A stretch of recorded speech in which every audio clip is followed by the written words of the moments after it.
바이소매입니다. 한류는 전 세계를 지배하던 서구 엔터테인먼트 산업을 뿌리부터 흔들어 놓았습니다. 우리 대중문화 콘텐츠가 누리고 있는 인기도 물론 대단한 일이지만 지금은 그보다 더 위대하고 의미 있는 엄청난 역사적 사건이 벌어지고 있는 상황인 것이죠. 이 역사적 사건의 발단은 봉준호라는 세계 최고의 감독이었습니다. 한국인이 만들고 한국어로 이야기하는 영화 봉준호 감독의 기생충이 세계 영화 업계의 최정상에 위치라 할 수 있는 오스카 최우수 작품상과 감독상을 석권했던 그 사건은 아직도 전 세계가 기억하고 있는데요. 하지만 그의 이런 위대한 업적도 대단하지만 전 세계 엔터테인먼트 업계를 뿌리부터 뒤흔든 것은 그의 말이었습니다. 자막이라는 1인치 장벽을 넘으면 더 많은 놀라운 작품을 접할 수 있다.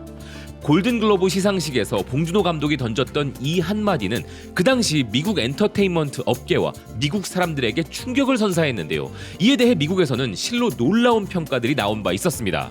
LA 타임즈, 시카고 트리뷴 등의 미국 지역 매체들은 봉준호 감독의 한마디가 할리우드의 근시안적 관점을 지적한 것은 타당하다면서 봉준호 감독이 남긴 완벽하게 날카로운 이 한 문장은 미국의 대중이 자막에 대해 느끼는 혐오감을 지적한 것이라면서 이는 미국 이외의 국가에서 촬영된 영화에게는 특별상만을 수여하는 할리우드의 문화적 근시안을 질책했다는 것이었는데요. 이렇게 자막과 함께 영화 보는 것을 혐오하던 영어권 관객들에게 충격을 선사하여 그들이 비영어권 영화와 드라마를 바라보는 관점 자체를 달라지게 만든 봉준호 감독. 그리고 이제는 그런 변화가 실제로 일어나고 있음을 증명하는 역할 또한 대한민국의 엔터테인먼트가 맡고 있다 해도 과언이 아닙니다.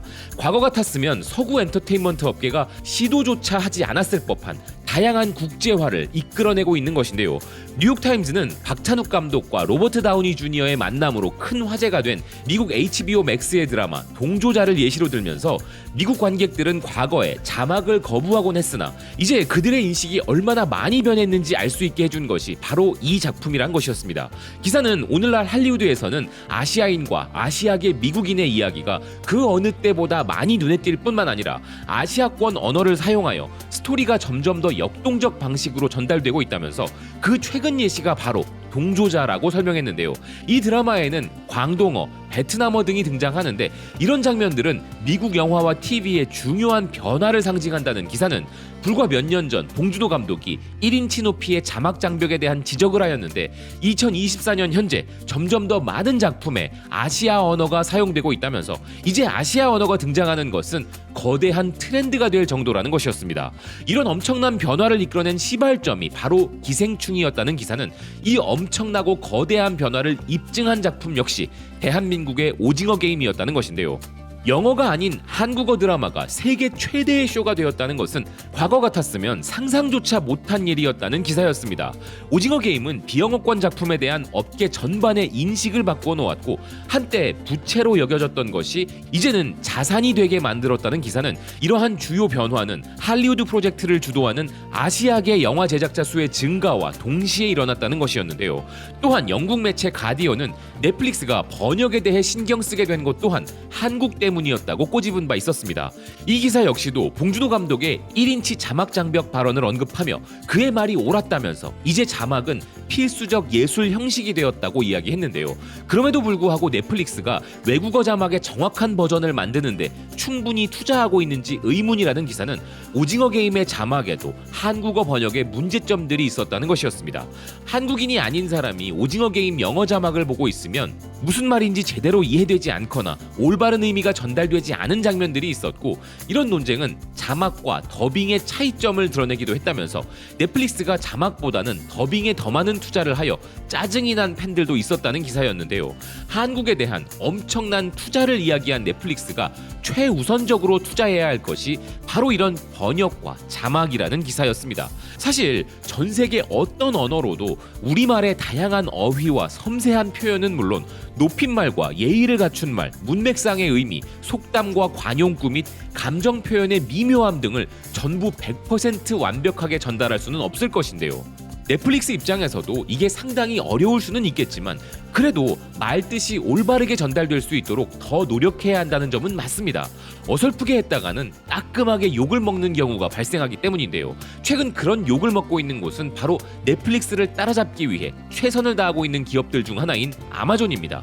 우리나라 콘텐츠를 즐기기 위해서는 1인치의 자막 장벽을 넘어서는 게 최선이긴 하지만 우리처럼 자막과 영상을 동시에 보는 멀티 능력이 부족한 일부 국가 시청자들에게는 아직까지는 더빙이 더 우선적인 선택지인데 이 부분에서 아주 큰 문제가 등장한 것인데요. 스페인의 디지털 전문 매체 자타카는 아마존 프라임 비디오의 한국 드라마 스페인어 더빙이 최악이라 혹평을 했습니다. 그 이유는 아마존 프라임 비디오가 AI를 이용해서 더빙을 했기 때문이란 것이었는데요. 기사는 최근 인공지능이 콘텐츠의 시청각적 측면을 이전에 볼 수 없었던 수준으로 개선하고 향상시키는 것을 보았다면서 최근 개봉작인 퓨리오사의 아니아 테일러 조이와 알릴라 브라운이 서로 다른 연령대로 보이게 만드는 특수 효과가 AI가 훌륭하게 사용된 사례였다는 것입니다. 하지만 반대로 최악의 AI 사용은 바로 더빙이었다는 것인데요. 스트리밍 플랫폼의 폭발적 증가는 상황을 변화시켜 대중은 더 이상 영어로 된 콘텐츠만을 원하지 않는다는 기사는 그래서 더빙은 비영어권 영화와 드라마의 중요한 부분으로 자리 잡았다는 것이었습니다. 그런데 더빙이 제대로 작동하지 않는 것이 문제라는 기사였는데요. 최근 아마존 프라임 비디오는 스페인에서 한국 드라마들을 공개하였고 한국어 자막뿐만 아니라 더빙 버전도 제공하였는데 AI의 도움을 받아 스페인어로 더빙된 한국 드라마들은 비참한 수준이었다는 것입니다. 팬들은 SNS에서 이런 부분을 지적했고 부족한 억양과 번역 오류 그리고 이미지와 사운드의 불일치가 최악이라는 평가를 내리고 있다는 것이었는데요. 즉 한국 드라마 자체에는 문제가 없음에도 불구하고 어설픈 AI 더빙 때문에 시청자들로부터 최악이라는 평가를 받고 있다는 것이죠. 사실 우리나라 드라마들의 힘은 연출이나 연기력만큼이나 작가들이 쓴 주옥 같은 대사에서도 발휘되기 때문에 이런 부분을 외국 시청자들이 온전히 즐기지 못한다고 하니 기분이 좋을 수는 없는데요. 그리고 이것은 아마존만의 문제가 아니라 디즈니, 애플, 넷플릭스, HBO도 마찬가지 상황이죠. 반대로 우리 역시도 외국 영화 번역과 더빙에서 정말 수준 낮은 기가 차는 실수를 발견하게 되는 경우가 있는데요. 그러니 한국어는 물론 다양한 언어들의 번역과 더빙에 더 큰 투자를 해야 하는 것은 당연한 일입니다. 그렇지만 이런 지적과 비난이 사실 우리나라 대중문화의 세계적인 부상 이전에는 존재하지도 않았던 해프닝이라는 점에 있어서 우리나라가 전 세계 대중문화 발전에 더욱 채찍질을 하고 있다는 생각도 드는데요. 미국 매체 디 인스크라이버 매그는 한국 콘텐츠들의 엄청난 인기에 있어 이야기되지 않고 있는 것이 바로 번역이라면서 번역 없이는 이런 프로그램들이 전 세계 관객에게 도달할 수 없기에 한국 콘텐츠의 번역은 이제 글로벌 문화 소비 구조 변화의 핵심이라 평가했습니다. 기사는 이런 세계적 흐름을 바꾼 게임 체인저가 바로 한국 문화였다 이야기했는데요. 오랜 시간 동안 아시아 사람들은 서양을 문화 소비의 원천으로 여겼는데 한국 사람들조차 한국 작품을 서양에 비해 덜 발전된 것으로 여기던 시대가 있었다면서 이런 흐름은 1990년대 후반부터 바뀌기 시작했다 이야기했습니다. 또한 한국 문화의 세계적 인기에 기여한 또 한 가지는 바로 K-팝이며 이 새로운 형태의 시각적 음악은 유튜브에서 엄청난 혜택을 받아 2021년 기준으로도 이미 전 세계 1억 5천만 명 이상의 팬들을 보유하고 있었다는 것이었는데요.